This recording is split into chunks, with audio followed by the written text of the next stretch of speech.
Pakibasa mo nga si Susan 2:22 ng Isayas. Layuan ninyo ang tao na ang hinga ay nasa kanyang mga butas ng ilong, sapagkat sa ano pahahalagahan siya? Ayan. Kanino yan sinasabi ng Diyos? Sa tao po, Brad Eli. Kung sa tao, dahil lalayo ka sa kapwa mo tao. Eh pag sinama mo anghel dyan, yung anghel bilagwadya, lalayuan ka. Yung tao po na ang hininga wala sa butas ng ilong. Yun ang kausap. Opo, Very good. Alin yung tao na yon? nilalang ng Diyos sa katwiran. Sa kabanalan Opo. ng katotohanan na ibinihis mo. At pag nakabihis ka na nun, meron ka ng tao na walang butas ng ilong dahil walang laman.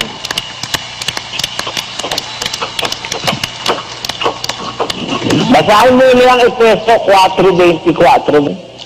At kayo'y mga bihis ng bagong pagkatao na ayon sa Diyos ay nilalang sa katwiran at sa kabanalan ng katotohanan. O, pag nakabihis na sa'yo yan, meron ka ng tao sa'yo na walang hininga sa butas ng ilong. Dahil hindi nangangailangan niya ng hininga dahil ay nilalang sa katwiran, sa kabanalan ng katotohanan. Pag meron ka na yan, ang utos sa'yo, layuan mo yung tao na ang hininga ay nasa butas ng ilong. Brad Eli, yung mga tao na ang hininga ay nasa butas ng ilong, kailan po madidistinguish na sila ang hininga ay nasa butas ng ilong? Basta't wala silang katwiran. Okay. Ibig sabihin, mga taong walang katwiran. Mga tao na hindi sumusunod sa Diyos. Ba't ka sasama sa lasenggo? Opo. Ba't ka sasama sa babaero? Pala yun. Sasama ka ba sa drug addict? Di Hindi po. po. Sa magagalitin, sasama ka? Di po. Basahin mo sa Kawikaan. Huwag kang makipagkaibigan sa taong magagalitin at sa mainiting tao ay huwag kang sasama. Sasama ka o hindi? Hindi po. Lalayuan mo. Lalayuan po. Pagka magagalitin at mainitin. Tama? Tama po. Yun. Yun ang utos. Lalayo ka sa mga lasenggo. Lalayuan mo mga drug addict. Pero sino ang sasamahan mo? Ang sasamahan po, yung kapareho pong nagbihis ng bagong tao. Yan ang dapat maintindihan. Kaya ang salita ng Diyos, kung hindi mo alam ang hagkis ng kanyang pagsasalita, you will end up in misery, you will end up sa pagkakamali, at alam mo, puro doubt ang nasa isip mo. Alam mo, yung mga salata na yan, tinatanong kong matagal na yan, hanggang ngayon, hindi alam ng mga iglesia ni Manalo yan eh. Tanong mo sa kanila, bakit sinabi layuan ng tao? Sino ngayon ang sasamahan mo? Puro naman tayo tao may hininga sa butas ng ilong. Sino pa ang sasamahan mo? Lahat ng tao mayroon yung hininga sa butas ng ilong. Kaya hindi maituro ni Manalo yan, hindi maituro ng Katoliko yan, hindi maituro ng kahit na sino yan. Kasi lahat naman ng tao mayroong hininga sa butas ng ilong eh. Lalayuan mo, ikaw man may hininga sa butas ng ilong, pati yung sarili mo, layuan mo rin, tanga. Pero meron palang tao, walang butas ng ilong dahil walang laman at buto. Dahil tao siya na nilalang sa katwiran, sa kabanalan ng katotohanan. Mas maganda nga ang translation sa English eh. And that ye put on the new man. How is it called in English? New man. Is it man? Yes, Brother Eli. What kind of a man? A new man. Created from the dust of the ground? No. Created in righteousness and true holiness. So the essence of that man which you can put on is the essence are righteousness and true holiness. Amen? Amen. Amen. Is that man with flesh and bones? No. Oh. It is the image of God, righteousness and holiness, and that is called in the Bible as new man. It is a man. So, the real meaning of the word man is not known to many, even unto Moses. We have known it through the Apostle Paul, who have had a direct audience with God in paradise. Will you accept the knowledge of Paul is far better than Moses? Yes, Brother Eli. Would you accept that his knowledge is far better than Solomon? Yes, Brother Eli. Although in intelligence and wisdom, Solomon may excel, but in knowledge and in revelation, Paul is unique because he was caught up in paradise and had an audience with God in Christ in paradise, in the third heaven, according to the Bible. That man was caught up in heaven without a body.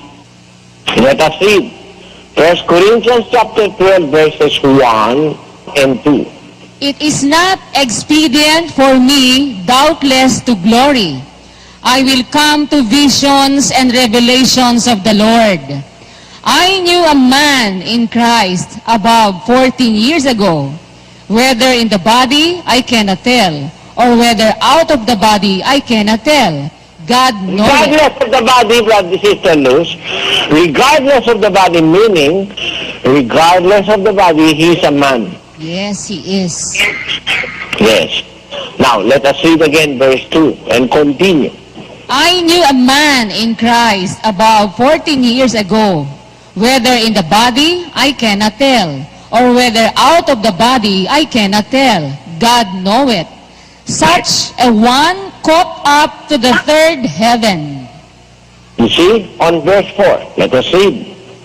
How that he was caught up into paradise, and heard unspeakable words, which it is not lawful for a man to utter.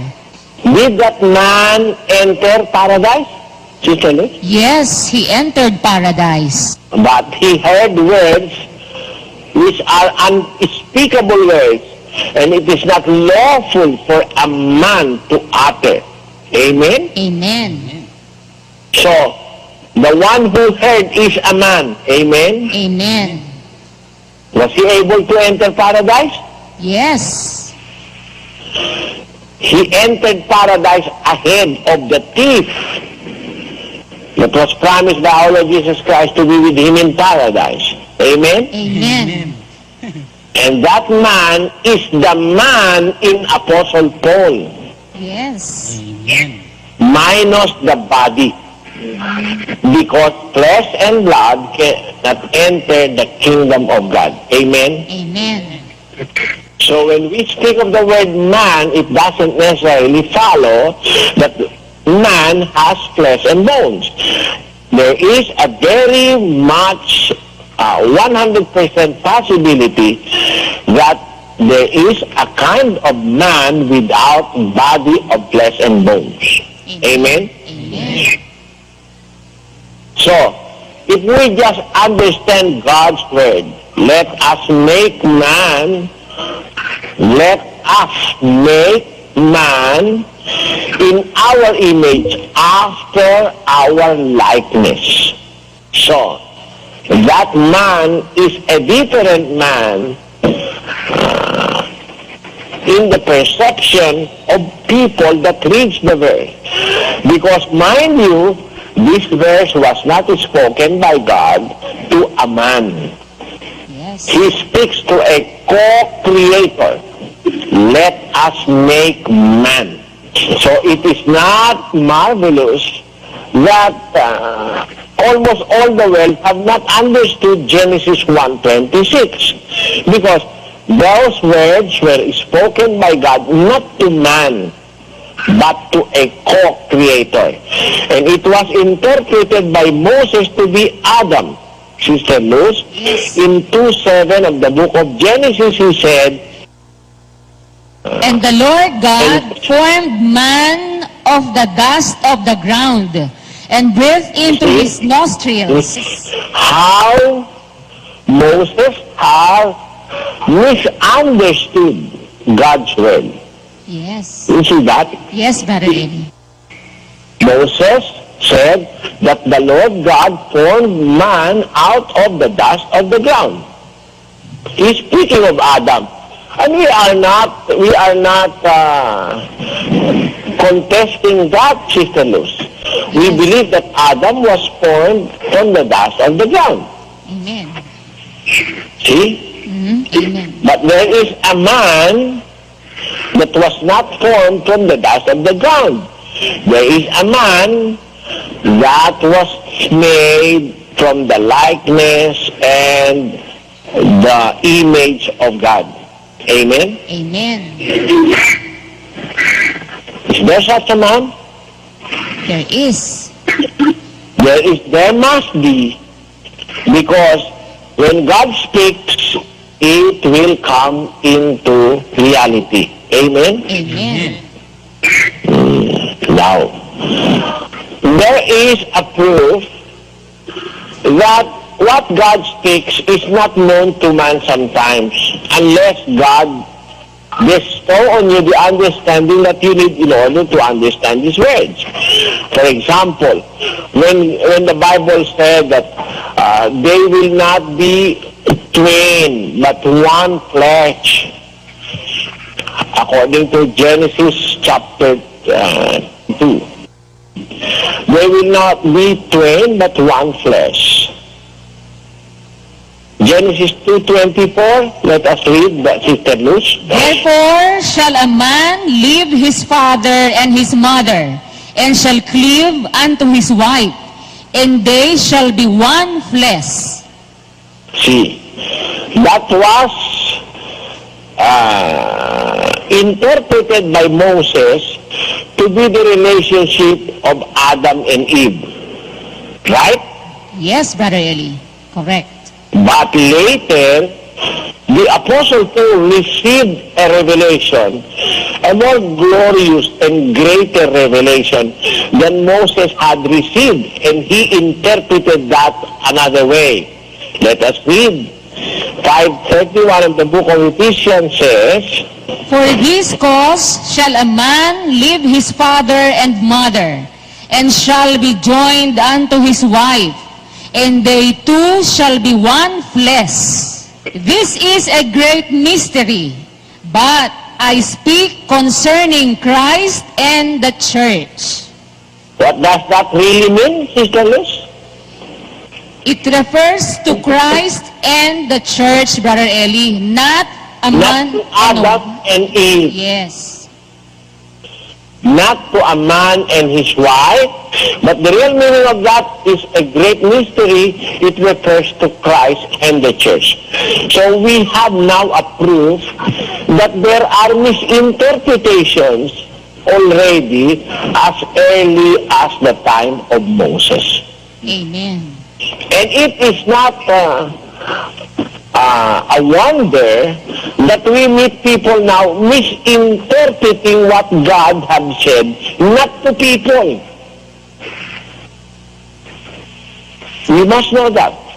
There are times when God speaks to people, but there are times when God speaks to not to people or not to human beings. Amen? Amen. Genesis 1:26 was said not to a man, but to a co-creator. So it is not marvelous that man will be misled because the words was not intended for him. Pag nakakakita ka ng leon, hinahabol ng tao, ano nasa isip mo? Basahin mo nga yung 9:2 ng Genesis. At ang takot sa inyo at sindak sa inyo ay mapapa sa bawat hayop sa lupa at sa bawat ibon sa himpapawid, lahat ng umuusad sa lupa at lahat ng isda sa dagat ay ibinibigay sa inyong kamay. Hindi ba ang hayop katutubo may sindak sa tao? Tama po. Di ba yun ang gusto ng Diyos? Tama po. Di ba yun ang salita ng Diyos? Opo. So pag nakakita ka ng hayop o ng aso na pag dumadating ka natatakot, naiintindihan ng aso yung salita ng Diyos. Pag nakakita ka ng ahas na pag lumalapit ka ay tatalilis, tatakbo, naaalala mo ang 9:2 ng Henesis. Pero pag nakakita ka ng aso na sinusugod ka para kalapain, ibig na sabihin may iba nang nag-uutos dun sa aso. Lalabas po kapatid na Eli, ganun? Pwede bang pakialaman ng demonyo ang mga aso? Pwede po. Kung ipahintulot ng Diyos. Naalala mo yung 2,000 mahigit na baboy? Binasok ng espiritu ng mga demonyo? Nadaluhong sa dagat? Di ba pinahintulot ni Kristo na pasukin sila ng espiritu ng demonyo lumabas din sa tao? Hindi sila pwedeng pumasok sa kahit sa hayop kung hindi sila payagan. Sa hayop man, hindi po pwedeng ang hayop sumuway sa Diyos, tama. Tama po. Pero pagka may hayop na kakaiba ang kilos, wala nang takot sa tao, ano ibig sabihin nun sa Biblia? May iba pong nagmamaniobra po doon sa hayop, kapatid na Eli. Pero naniniwala ka bang ang hayop ay pwedeng utusan ng Diyos laban sa tao? Pwede po, kapatid na Eli. Ano ang ginawa ng mga nanukso kay Propeta Eliseo? Ano nangyari sa kanila? Basahin natin ang talata doon sa Ikalawang Hari 2:23, patuloy. At siya'y umahon sa Bethel mula roon. At samantalang siya'y umaahon sa daan, may nagsilabas sa bayan ng mga bata at tinuya siya. At sinabi nila sa kanya, umahon ka, ikaw na kalbo ang ulo. Umahon ka, ikaw na kalbo ang ulo. At siya... Kalbo pala si Propeta Eliseo, no? Opo. Katukayo ko yun, no? Tinukso ng mga bata, ano nangyari?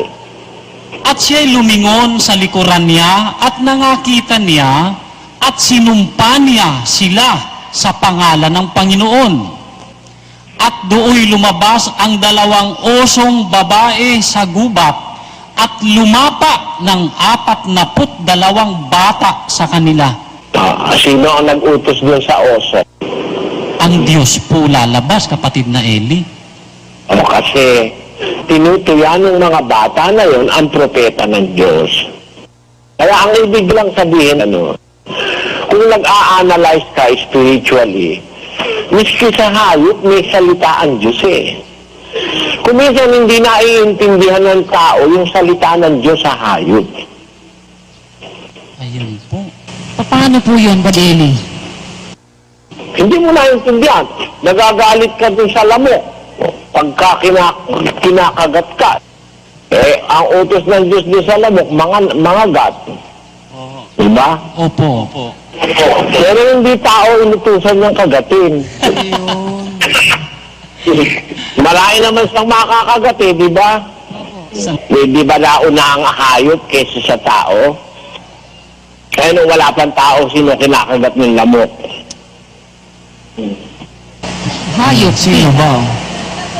Oo. Meron bang nadedengking hayop? Kahit na kumagat pala siya, makakain siya ng dugo, hindi naman siya nakakapirwisyo dahil hindi naman tumatalab sa hayop yung dengue niya eh. O ngayon, ikaw tao ka, kinakagat ka niya, may utos naman sa akin ng Diyos. Ba't mo kakagatin? Dapat nga ako ang Panginoon mo, kakagatin mo ko. Ayun. Patay kang. O, di patay ka. O, di ba ganon? Tama po. Di may karapatan akong patayin yung lamok pag ako kinakagat. Hindi naman ako dapat niyang kagatin. Sukat ako kagatin niya. Kayo lang ga. May kanya-kanyang salita ang Diyos sa bawat nilalang. May salita siya sa lamok, may salita siya sa ipis, may salita siya sa manok, may salita siya sa hangin, may salita siya sa niebe, may salita siya sa unos, may salita siya sa granizo, may salita siya sa apoy, may salita siya sa anghel, may salita siya sa kanyang anak na hindi mo maiintindihan malibang ipaunawa sa iyo ng anak. Ibig ko lang sabihin, meron talagang salita ng Diyos na dapat maganap. Meron siyang sinabi sa bawat bagay. Ang tawag ng scientist doon, instinct. Pero sa Biblia, salita ng Diyos yung nakalagay sa mga nilalang. Miski sa tao Miski nga yung mga hintil na hindi pa nakakarinig ng kautusan, meron ng kautusang nasusulat sa kanilang puso at sa kanilang budhi. Labasan na natin yun, di ba? Ngayon, kung hindi mo alam kung paano magsalita ang Diyos, magkakamali ka. Pati sa hayop, magkakamali ka sabi ng Diyos ko sa aso, tumahul ka. Pag may taong hindi mo kilala, tahulan mo. Di ba ganun ang instinct ng hayop, ng aso? Pero pagka nakakita ka ng asong ayaw tumahol, ano ibig mo sabihin nun? Sumusuway sa utos ng Diyos yung aso. Oo. Kagaya ni Manalo. Ayun. Basahin natin ang Isayas. 56 hanggang 11. Ang kaniyang mga bantay ay mga bulag. Silang lahat ay walang kaalaman. Silang lahat ay mga piping aso. Sila'y hindi makatahol, mapanaginipin, mapaghiga, maibigin sa pag-idlip. Oo, ang mga aso ay matatakaw. Sila'y kailanman ay walang kabusugan. At ang mga ito ay mga pastor na hindi nakakaunawa. Sila'y nagsilikong lahat sa kanilang sariling daan na mula sa lahat ng dako, bawat isa'y sa kaniyang pakinabang. Meron palang aso, hindi tumatahol. Hindi makatahol. Yun ang ibig ko sabihin. Kasi hindi alam nila yung salita ng Diyos. Wala sa kanila yung salita ng Diyos o iwinala na nila yung salita ng Diyos sa kanilang buhay. Para na lang yan na aso na nanunugod na ng tao. Parang leon na ang gusto ng kainin ay tao na wala na yung salita ng Diyos sa kanya. Yun po. Tanong ko lang po tungkol po dyan sa mga hayop na nang lalapa na ng mga tao. Paano po nila naiwala yung kagaya na sinabi nyo na pagkakilala nila sa utos ng Diyos na irerespeto yung tao? Kailan po nawawala sa mga... Meron na nagpapakilos na iba sa hayop na yon, abnormal na yon. Kasi tinan mo yung mga animal trainer, yung mga lion tamer, naiyaano nila yun, nagdidisiplina nila yan, pati nga yung mga leopardo, mga tigre, di ba? Okay. Pero pag nakakita ka ng hayop na hindi na natatakot sa tao, meron ng ibang nagpapakilos doon sa hayop na yon, bukod sa salita ng Diyos. Opo. Tapos yung isa niyo pong nasabi kanina, kagaya ng oso na lumapa doon sa mga tumutokso kay Propeta Eliseo, kinakasangkapan din po ng Diyos yung mga hayop na yon para parang sumpa po sa tao, Brad Eli, na lumalabag sa kanya. Oo. Di ba kagaya ni Balaam, Opo. yung kanyang asno ayaw sumunod sa kanya na ayaw lumakad dahil mali ang ginagawa ni Balaam. Di ba nakasulat yun sa 2 Pedro? Opo. 2:16. Datapwat siya'y sinasaway dahil sa kanyang sariling pagsalangsang, na isang asnong pipi ay nangusap ng tinig ng tao at pinigil ang kaululan ng propeta. Hayop man, nakakasangkapan ng Diyos, kapatid na Luz. Opo. Naintindihan mo na, Sis Luz? Opo. Isa lang po. Nung pong dinala si Pablo sa paraiso, ang dinala yung tao na hindi laman at dugo. Ano po ang kalagayan nung naiwanan niya na kalagayan dito sa lupa nung nandun siya sa paraiso? 3 araw siya noon na parang tulala, hindi siya nakakakita, hindi siya kumakain, hindi siya umiinom. Parang under suspended hibernation siya. 9-9 ng gawa. Pakibasa mo. At siya'y 3 araw na walang paningin at hindi kumain ni uminom man. Ayun. Parang stationary yung si San Pablo noon.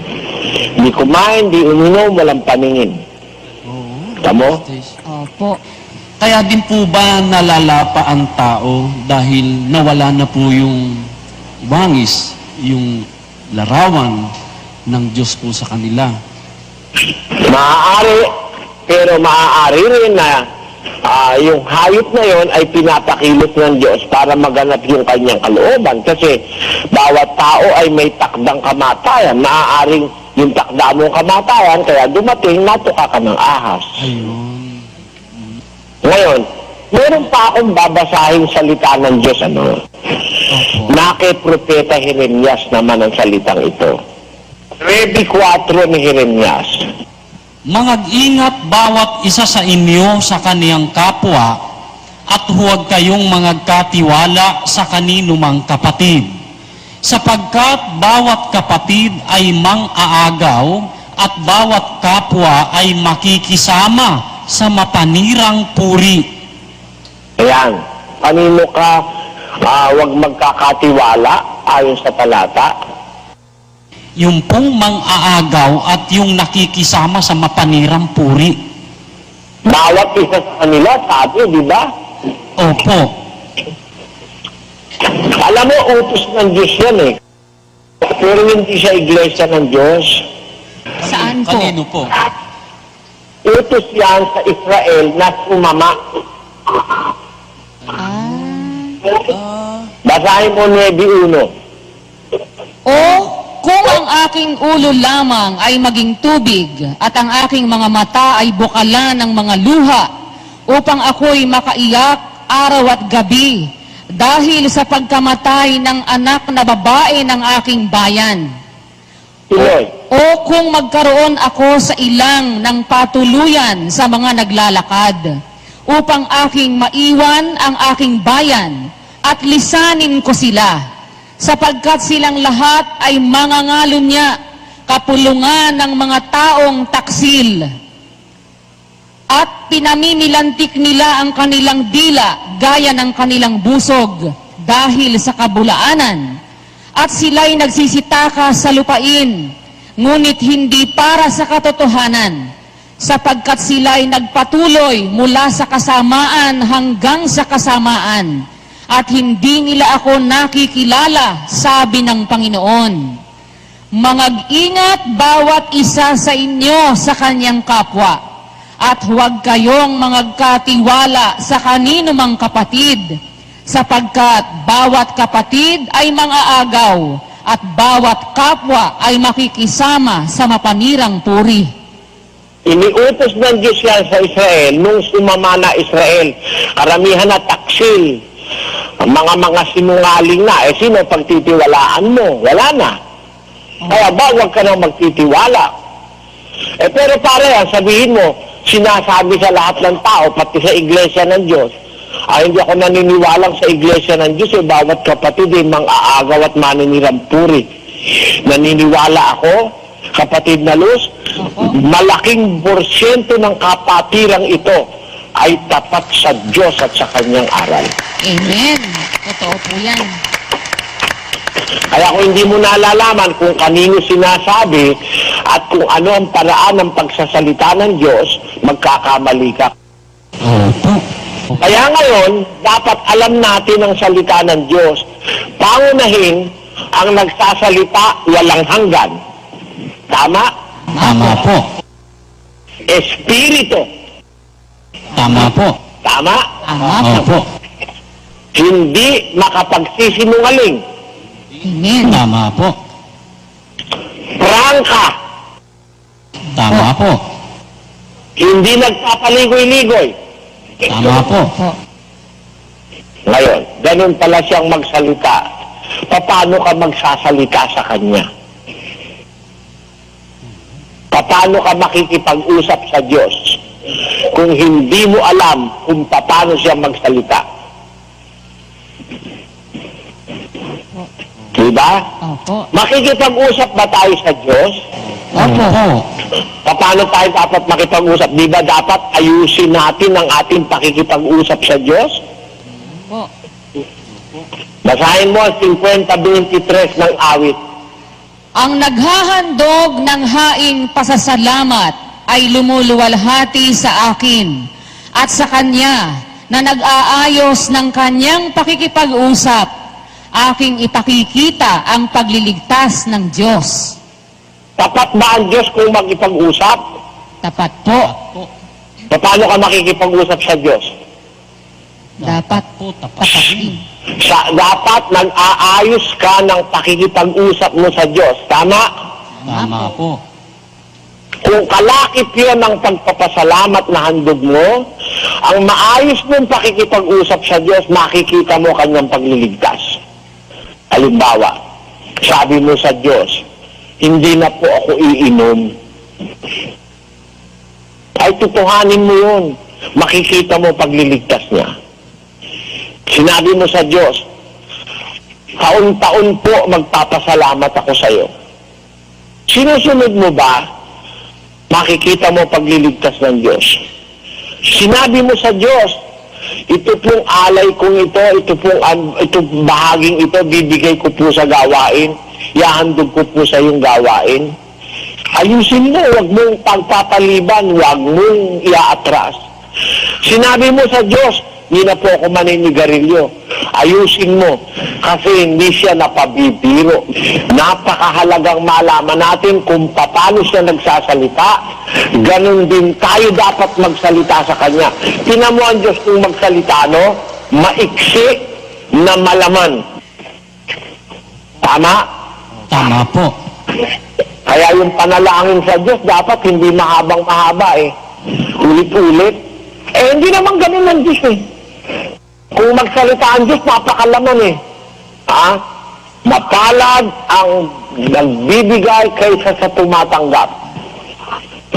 Hindi ba napakaraming laman nun? It is blessed to give than to receive. Salita ng Diyos yun. Analyze mo. Short na short, pero napakaraming laman. Isang mundong kabutihan ng laman nun. Walang palikoy-likoy yun, walang pambubola yun, diretso yun. Kita mo na? Kaya dapat alam natin kung paano magsalita ang Diyos, para alam natin kung paano rin makipag-usap sa Diyos para pakinggan niya tayo. Yan ang mensahe ng ating paksa.